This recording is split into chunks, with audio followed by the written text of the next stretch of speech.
Police control room ngasi numidang thorokpa serol aman hai Churachandpur police ke senior officer among sungma ki imung da anti social element karna online ki khutang da ki halakpa da gi thodok thokle hai ba khangle asigumba thodok asi Manipuri police na akan mong da condemn tawi amasung yam naksina lawi hairi thodok asi gi matang da case ama register tawduna lokhatle amasung thodok asi da sian na basing ki matakta akan ba legal action lokhat na ba amasung sian na ba mioi sing khangdok na ba investigation sathari hairi police officer sing mathau pangthok lingai da asigumba makhalgi thawong chatharakpa asi tarai na lawde haire dunu miyam na so sigumba makhalgi loan ya da ba thawong asi online gi khutang da sathabigenu hairi accident da ama Sire ngarang numidang pung 10:45 rom tarakpada sekmai PS na konba sek maidagi koirengai phawbagi marakta leiba shopping mall maya da naha ani na tonglakpa Honda Activa ga Scorpio amaga thengaine bade Activa thorokpa tagyel khongbal legi Yuvraj lesson sahi taragani pan apakpa el surjit laiki jehari mahak soklaba matung da koirengai gi CMC hospital katuna laikan narba matung numidang pung 10:35 rom tarakpada laiki da bani hairi thaudok asida mahak langminaba Sankarjit Maitei sahi taragani pan kauba koirengai degi na hamana sokpadagi ras medicity da laikan nari hairi thaudok asi gi matang da police na case ama lokatkhre thaudok asi Scorpio aduna speed kan na thorokpadagi control ngamhauda duna gari macha aduna thomlaba matung lambi gi nakal da leiba khongban da yungsin khi hairi laikhidraba gi haksang grims ki milan sang da postmortem tawraba matung da yumgi myo sing da kusin nakhre hairi Central State sida leiriba miyam gi mhusing asida popular government semhan ba pamdraba su leiriba Manipuri Legislative Assembly MLA dissolve tawthokpiro aduga anubu election ama tawhaning bagi apamba lei loina na hojik state asida leiriba president rule government asina Myanmar da gi mitop mian chasing sangsilak labra haibadu kupni yengsin haning haina masak maming takthokning da BJP gi MLA ama na pangdokre Paugili kula sina makhata na hai hojik status da leiriba miyam gi mhusing ama taw linjen manarbadi center da satraba su state ta atuma claim taw yai loina na karigumba center ni yadraba su logi mating lawtuna claim taw su yai hojik president rule lenga asida lamdam asigi leiriba lambi thonggi phibam aduki matik phachilaktre miyam na spain abu oidre masiki sumatakta lamdam asigi leiriba thawak pumna mapan gi company sing na pumna paisen krem maram aduna lamdam asida nongmagi chara tanduna sunom ni wasin mising awaba haibadu oire state asigi sanmilon chu adum maning halakle Leibak asig yumthang na leiriba Myanmar da hojik akan umung da lan sok nri lan aduna maram oiraga Myanmar da leiriba mito miansa sing leibak asida sangsilak pra haibadu hojik president rule lenga asina yengsin haningi Myanmar gi irang asina maram oiraga mito miansa sing state sanglak pasoidana yawram gani pawasina makatan hai state asida kumja 2023 gi miya humnung oiram dagi thoklakiba irang asina maram oiraga mayum makai mai chakiba amadi ngasi phawa masagi mayum da hanjilba yadana leiriba Lanjinar pa mioi sing asi athu matam da hanjilhanna palamdam asi kanglup purup ki mioi khuding makna thaudang lawmin asi irang asina maram oirga state asta leiriba mioi pumna makna khamtheng na wanarabani phibam asida leiriba MLA sing lingjen manadana anoba lenga ama semna honasi Ningsing bayabadi thoklibi irang asigi manungda kumja 2024 gi February mapanda nongthongbam Biren Chief Minister phamdagi resign tawkhi masigi matungda February 10 da hojik leiriba Manipuri Legislative Assembly animated suspension thamlaga president rule lengak lakhre state asigi majority oine leiriba BJP gi MLA sing khaibung tana duna ngasi phawbo lengak semba ngamdana leiri tha asi angan basarukta BJP gi MLA sing anoba lengak ama semna ba haiduna Delhi da kem tawduna leirakibani adubu ngasi phawbo anoba lengak semba ngamdana leiri center gi November 10 phawbo gi manungda amadi athubu dalam masigi miyam da khanduna anoba lengak semna huna gani haina su MLA sing da thajaba perakhi haina Delhi da chaluba MLA kharna phungdorak bo phum sulai trabani hauki ba sahi ka dagi Bangladesh amadi Myanmar sing badagi lo kaina sangsilak tuna Manipur da separate administration taliba kuki jo sing na sangsilak patongan ba khongjing sigi manung chananga si su New Delhi gi jantar mantar union territory gi loina separate administration gi demand da Delhi da leiriba kuki jo sing na khongjing changsin baga loina India gi prime minister Narendra Modi memorandum ama pisen kre haina thajaba yaba pawgi source amana haidi Delhi da leiriba kuki jo sing amadi kuki students organization case of Delhi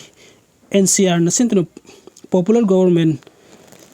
for justice separate administration is to justice haiba thim da sangsin kiba khongsang adu da kuki jo sing na miyam gi oiba separate administration pige da bane abdi mitei sing na masing yamba Manipuri lengak semba yarwe han demand kya tawki kuki jo sing gi khongsang adu da Delhi da laiduna mahi masing tamliba amadi thabuk tawriba kuki jo sing gi nupa kaya na saruk ya aduna makoi gi khongsang adu sangsin ki khongsang adu ga mari laina khongsang loisin singna mitei na khuling ba Manipur da mitei sing tagi oiba lengak semba yaroi Manipur da popular government ama semba da kuki jo sing gi amadi hojik thoklibu wathok asigi boroi sin purakpa yaroi wathok asigi asumba well de kuki jo sing na union territory ga loina na separate administration pi ba khaktana oigadabani haibu wafam kaya phongthokpagi mathakta play card kaya sisinaduna kholau kaya su lauki tungda khongjing loisingna tongan ba demand nipan yawa memorandum amasu India gi Prime Minister Narendra Modi de pisin ki Prime Minister de pisin ki kukizo singi demand adu da maru ene palibadi hauji kumja 2023 gi me ahum dagi kukizo miyam da sathariba miyot mine kaya asigi matang thigatuna maral leibu singbu serak piduna rules of law lei haiba khanghalu micham miyam da rules of law lei haiba khanghanaba amasung tha janaba kwasi judicial tragna kwasi judicial mechanism ama semgat kadabani Kukizo gi oiba separate administration ama bidru masagi legislature leijabi union territory ama gi mongda kukizo singkelengak thamgadabani Manipur da sabsaba political solution ama productive fawa hojik leiriba president rule lengak asi adumak thamgadabani masina tana mitai singna kuling state as the majority gi structure ama gi makha da Manipur lengak semhan ba yaroi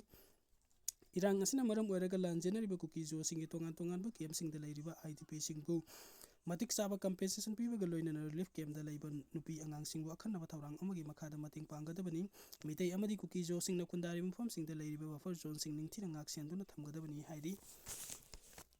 Mizoram gidi illegal immigrants singi matakta action lawre Manipur gidi kadai yaukrabunu khangdri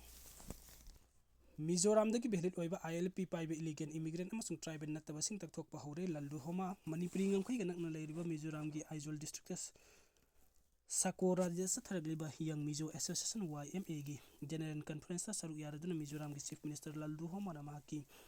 state ki behlid oiba inner line permit ILP paidaba illegal immigrants sing amasung tribal nattaba non tribal gi mioi sing Tanthokpa Houre amasung makhata na sa thagigani haina phungdorakre wafam asi phungdokladuna Chief Minister laldu homa na hai haki Lengaki maikaidagi Mizoram da leiba behlid oiba ILP paidaba non tribal gi mioi sing amasung illegal immigrants sing takthokna bu warep lawre warep asi matam khargi mamang da Prime Minister Narendra Modi amasung Home Minister Amit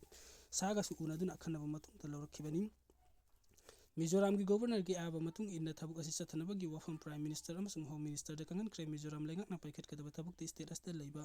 behlid oiba ILP paidaba non tribal amasung illegal immigrants sing khanthokna takthokpagani thabuk asi Aizawl gi mafam khardadi mangjongna hawkhre amasung makhata na sathagigani haina su phongdokhi magna illegal immigrant amasung non tribal gi mioi singi matang du phongdokhi wafam singi manungda ILP hairiba asi Bengal Eastern Frontier Regulation BEFR 1873 gi makhada hawdoktuna sathanbani ILP sathanbagi pandam di tribal group singbu amasung makhoi gi lam singbu ngak senabani haiki ILP asigi matung ina Mizoram da tribal na tabe mioi sing state asigi lam leibada thing bathami maram asina ILP gi online system amasung haki lengak na hawdokpaga loinana Mizoram da logi wangda sangsilakpa illegal immigrants thingnabagi damakta ILP gi system asi revise tawbaga loinana upgrade tawre haina su phongdokhi loinana Mizoram lengak na thabuk asi makha satharakpada Young Mizo Association yauna Mizoram gi miyam amasung village council singnasu mapung phana mating pangbiu thabuk asi gi manungda manung chana Mizoram da illegal oiba mongda leiriba sing takthokhi gani haina su phongdokhi panbeya badi Mizoram khakta na tana Manipur yauna border state sing da illegal immigrants sing khandoktuna makhoi masagi maramda halhankhina ba thabuk lokhatnaba Home Ministry gi maikai degi akaknaba matam phawo piduna khanghalakhiba leikrabani adubo Manipur gi oina dinga si phawbu illegal immigrants sing masak khangdokpa amasung makhoibu maramda halhankhina bagi thabuk mai pang sangsilakpa udribani amarom de status da chanhalagliba inner line permit system ILPS ki matang dasu ahoba kaya leiri haina system asibu chanhanaba chahi kya gi mamang degi demand torkiba joint committee on inner line permit system nasu phongdokhiba leikrabani hojik satnariba president rules ki lengak asigi mamang da leiramba popular ministry aduna Manipur dagi mitop khandokpagi base chair asili singam champon humpumnga mathoi dagi oiragani haina ministry adugi cabinet mifamna warip laukhibani adu bulengak ki pirep adumak JCILPS amasung miyamna yaningtaba phongdokna raklibani More da yum mai sakpada fire service laktunu mating pangkhre ngasi ikung 13:10 rum tarakpada More PS na konba More ward number 5 Muslim basti mayai lekai da leiba yum khara khanghoduna haurakpa maina tumna chakre thodok asigi matangda pau phangbaga More gi fire sub station da ki team hum laktuna mai muthatna bohora ki adu yum mari mathang maina waiduna chaklakpada gi Myanmar dagi tamu da leiba fire service ki team phawa laktuna mai adu muthatna ba kana honaki